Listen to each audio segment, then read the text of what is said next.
ধন্যবাদ আপনাদেরকে। আপনারা জানেন যে আপনাদের মাধ্যমে কিন্তু এই ৩০,০০০ লোকের যে জলাবদ্ধতার মধ্যে যে মানুষ কষ্ট পাচ্ছে, আপনাদের মিডিয়ার মাধ্যমে আমরা অবগত হই এবং সাথে সাথেই আমরা আমাদের বাংলাদেশ জাতীয়তাবাদী দল এবং আমাদের একটি মানবিক সংগঠন রয়েছে বিবেক, আমরা যৌথ উদ্যোগে আমরা এই কর্মসূচি হাতে নিয়েছি এবং এই ৩০,০০০ মানুষকে পানিবন্দী থেকে রক্ষা করার জন্য আমরা এখানে খাল খননে নেমেছি। আপনারা আমাদের নেতা হাজী আমিনুর রশিদ ইয়াসিন ভাই এখানে আছেন, তিনি বলেছেন শহীদ প্রেসিডেন্ট জিয়াউর রহমান খাল খননের কর্মসূচি দিয়েছিলেন এবং তিনি সেটি করে সফল হয়েছেন। আমরা সেটি অব্যাহত রাখবো। আমাদের দলের নেতা বিএনপির ভারপ্রাপ্ত চেয়ারম্যান জনাব তারেক রহমানেরও সেটি নির্দেশ রয়েছে যে মানুষের কল্যাণে কাজ করতে হবে। মানুষ যেখানে দুর্ভোগে থাকবে সেই দুর্ভোগ লাঘব করাই আমাদের কাজ। তো আমরা সেই সুবাদেই আমরা এখানে নেমেছি। এখানে প্রায় আমাদের 200-250 আমাদের নেতাকর্মী এখানে কাজ করছে। পাশাপাশি মিনিমাম আমাদের 200 থেকে 250 নেতাকর্মী বিভিন্ন অঙ্গ সংগঠন আছে এবং স্থানীয় নেতাকর্মীরা এখানে আছে।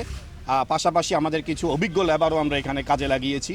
তো আমরা যতদিন পর্যন্ত এই 30,000 মানুষ পানিবন্দী থেকে উত্তরণ করতে আমরা না পারি বা এটা থেকে তাদেরকে রক্ষা করতে না পারি, ততদিন পর্যন্ত আমরা এই কাল খননে থাকবো এবং আমাদের এই কাজ অব্যাহত থাকবে। এবং এটি আমরা করে 30,000 মানুষকে আমরা পানিবন্দী থেকে রক্ষা করে আমরা প্রমাণ করব শহীদ প্রেসিডেন্ট জিয়াউর রহমান যে উদ্যোগ নিয়েছিলেন খাল খননের, সেটি একটি সুপরিকল্পিত উদ্যোগ এবং সেটি অব্যাহত থাকা উচিত।